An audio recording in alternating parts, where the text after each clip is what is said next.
آج سے چند ہفتے قبل ہی اگست 2021 کے مہینے میں طالبان نے جذبہ حریت و ایمانی کو 20 برس تک پھیلی مزاحمت کے دوران بروئے کار لاتے ہوئے امریکہ اور اس کے اتحادیوں کو افغانستان سے ذلت و رسوا کرتے ہوئے نکالا ہے۔ ہمارے ہمسائے میں ہوئے اس تاریخ ساز واقعے سے ہمیں یقین کامل ہو جانا چاہیے تھا کہ امریکہ اور اس کے اتحادی مغربی ممالک کی پارٹے خانی کے دن تمام ہوئے۔ مسلم دنیا کی اقدار اپنی جگہ قائم و دائم ہیں، ان کے ساتھ وابستہ رہنے ہی میں ہماری نجات ہے۔ صبح اٹھ کر مگر اخبارات کھولتا ہوں تو وہاں سراسیمگی پھیلی نظر آتی ہے۔ وزیر اعظم سے لے کر سوشل میڈیا پر متحرک افراد کی بے تحاشا تعداد دہائی مچا رہی ہوتی ہے کہ مغرب ایک شیطانی منصوبے کے ساتھ ہماری اقدار کو تباہ کرنے پر تلا بیٹھا ہے۔ مقصد اس کا ہمیں اسلامی تشخص سے محروم کرنا اور ہمارے خاندانی نظام کو تباہ کرنا ہے۔ اپنی اقدار سے والہانہ لگاؤ کے اس موسم میں ڈاکٹر قدیر کی جہان فانی سے رخصت کی خبر آئی۔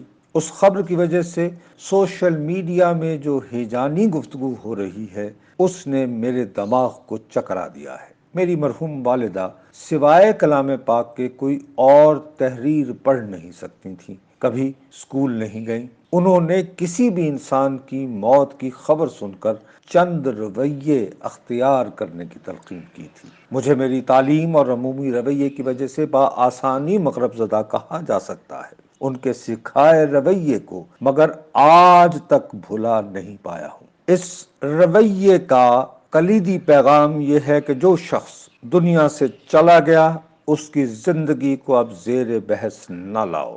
اگر اس کی ذات سے وابستہ چند ناپسندیدہ واقعات بھی تھے تو ان کا تذکرہ مت کرو۔ اس ضمن میں اب وہ جانے اور کائنات کا مالک جو منصف بھی ہے اور عادل بھی۔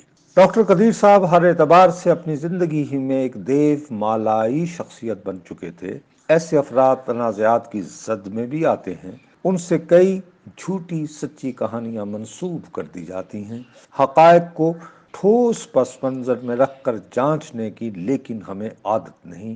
اندھی نفرت و عقیدت کی بنیاد پر کسی مشہور شخصیت کی حمایت یا مخالفت میں رائے بنا لیتے ہیں اور اس پر نظر ثانی کی ضرورت محسوس نہیں کرتے۔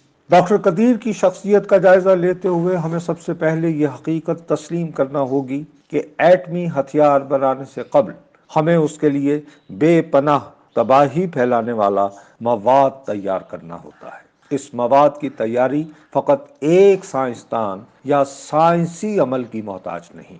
فزکس سے لے کر انجینئرنگ کے کئی ماہرین کو مختلف نوع اور جدید ترین ٹیکنالوجی کے ذریعے ایٹمی مواد تیار کرنا ہوتا ہے۔ یہ تیار ہو بھی جائے تو اہم ترین سوال یہ اٹھ کھڑا ہوتا ہے کہ کون سے ہتھیاروں کے ذریعے تباہ کن مواد کو انتہائی سرعت سے اپنے ہدف تک پہنچایا جائے۔ ایٹمی مواد تیار ہو جانے کے بعد یہ دوسرا اور کئی اعتبار سے اپنے تئیں ایک اہم ترین مگر ہر اعتبار سے دیگر شعبہ ہے۔ ڈاکٹر قدیر پاکستان کے ایٹمی پروگرام کے بانی کہلائے تو اس کی بنیادی وجہ یہ تھی کہ ان کی قیادت میں پاکستان اپنے تئیں ایٹمی مواد تیار کرنے کے قابل ہوا۔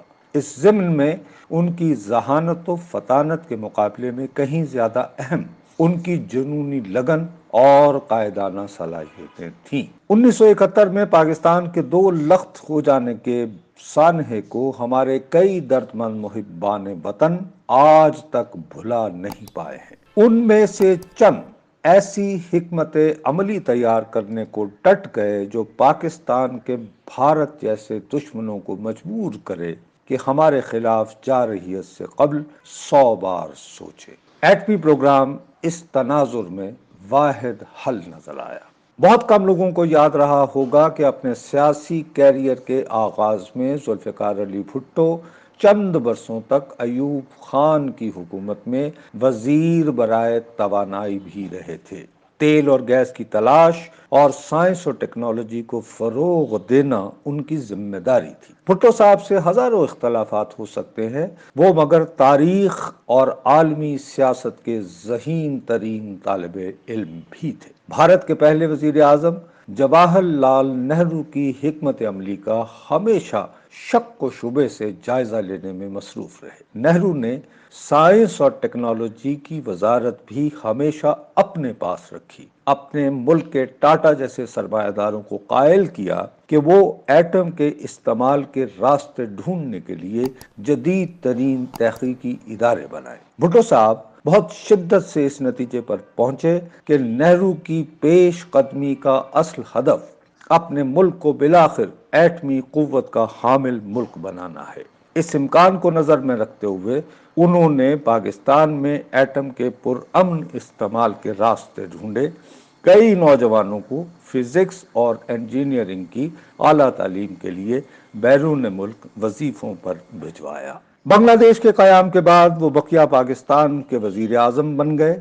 یہ منصب سنبھالتے ہی فیصلہ کیا کہ بھارت کو پاکستان پر کسی بھی حوالے سے بالادست ہونے نہیں دیا جائے گا۔ اس امر کو یقینی بنانے کے لیے ہمیں ایٹمی پروگرام کی ضرورت بھی ہے۔ اس پروگرام کی تیاری کے ابتدائی ایام کے دوران ڈاکٹر قدیر نے ان کی حکومت کو ایک خط لکھ کر اپنی خدمات پیش کی۔ بھٹو صاحب نے وہ خط اپنے قریب ترین معتمد ڈاکٹر مبشر حسن کے حوالے کیا، جو انجینئرنگ کے ہونہار طالب علم اور استاد بھی رہے تھے۔ ڈاکٹر مبشر حسن نے ڈاکٹر قدیر کی ذہانت آزمانے کے مشورے دیے۔ وہ ہالینڈ سے پاکستان آ گئے۔ ان کی راہ میں لیکن پہلے سے قائم پاکستان ایٹمی انرجی کمیشن کے افسران نے ہزاروں رکاوٹیں کھڑی کی۔ ہمارے ہاں روایتی لیتو لال ابھی جاری تھا کہ اندرا گاندھی نے 1974 میں ایٹمی دھماکہ کر دیا۔ اس کی وجہ سے پاکستان بھی اپنے ایٹمی پروگرام میں تیزی دکھانے کو مجبور ہوا۔ بھٹو صاحب نے ڈاکٹر قدیر کو یہ تیزی بروئے کار لانے کے لیے خود مختار بنا دیا۔ ان کی معاونت کے لیے غلام اسحاق خان، اے جی این قاضی اور آغا شاہی جیسے سینئر ترین سرکاری افسران پر مشتمل ایک کمیٹی قائم ہوئی۔ پاکستان کے متحدہ عرب امارات اور لیبیا جیسے دوستوں نے ہمارے ایٹمی پروگرام کی سرعت سے تکمیل کے لیے گراں قدر رقوم فراہم کی۔ ان ممالک سے روابط فقط بھٹو صاحب کے ملٹری سیکرٹری مرحوم جنرل امتیاز کے ذریعے ہوتے رہے۔ بھٹو صاحب کے دانتوں کے معالج مرحوم ڈاکٹر ظفر نیازی بھی کئی حوالوں سے ڈاکٹر قدیر کے مددگار رہے۔ جنرل امتیاز چودھری انور عزیز مرحوم کی وجہ سے مجھے اپنے گھر کا فرد شمار کرتے تھے۔ ڈاکٹر ظفر نیازی صاحب میری صحافتی لگن کی وجہ سے مہربان بزرگ ہو گئے۔ ان دونوں کی بدولت مجھے پاکستان کے ایٹمی پروگرام سے جڑی کئی حساس ترین کہانیوں کا علم ہوا۔ میں انہیں اپنے ساتھ قبر ہی میں لے جاؤں گا۔ کئی واقعات کی تصدیق ڈاکٹر مبشر حسن نے بھی تفصیل سے فراہم کر دی تھی۔ پاکستان کے ایٹمی پروگرام کے پس منظر اور چند اہم تفصیلات سے آگاہ ہونے کی وجہ سے میں اکثر اپنی تحریروں میں چڑھ کر لکھ دیتا کہ فقط ڈاکٹر قدیر مرحوم ہی کو اس پروگرام کا کریڈٹ کیوں دیا جاتا ہے۔ ایمانداری کی بات یہ بھی ہے کہ ڈاکٹر صاحب نے ایک بار بھی اس تناظر میں میرے پھپڑ پن پر کبھی خفگی کا اظہار نہیں کیا۔ کسی سماجی تقریب میں ملاقات ہو جاتی تو نہایت گرم جوشی سے مصافحہ کرتے ہوئے دہراتے کہ میرے اور ان کے چند باہمی کرم فرما ہیں، انہیں بخوبی خبر ہے کہ میں کن بنیادوں پر انہیں چٹکیاں بھرتا رہتا ہوں۔ ایٹمی پروگرام سے وابستہ لوگوں کی بے پناہ تعداد کو دشمنوں کی نگاہ سے بچانے کے لیے ایٹمی ہتھیاروں کی متلاشی ریاستوں کو ایک چہرہ درکار ہوتا ہے۔ ہماری ریاست کو ڈاکٹر قدیر مرحوم کی صورت و چہرہ میسر ہو گیا۔ عالمی اخبارات میں ہمارے ایٹمی پروگرام کے خلاف اٹھائے اسکینڈلز کا سارا الزام لہٰذا ان کے سر رکھے جاتا رہا۔ سچی بات یہ بھی ہے کہ مرحوم ڈاکٹر قدیر اس پہلو کے بارے میں کبھی فکر مند نہ رہے۔ بالآخر وہ وقت بھی آ گیا جب ریاست پاکستان کے حتمی مفادات کی وجہ سے انہیں جنرل مشرف کے دور میں قربانی کا بکرا بنا کر 100 طرح کی اذیتوں سے گزارنا پڑا۔ ڈاکٹر صاحب جائز وجوہات کی بنا پر اپنے ساتھ ہوئے سلوک کے شاکی رہے۔ رب کریم سے فریاد ہے کہ انہیں قبر میں راحت اور آخرت میں اجر عطا فرمائے۔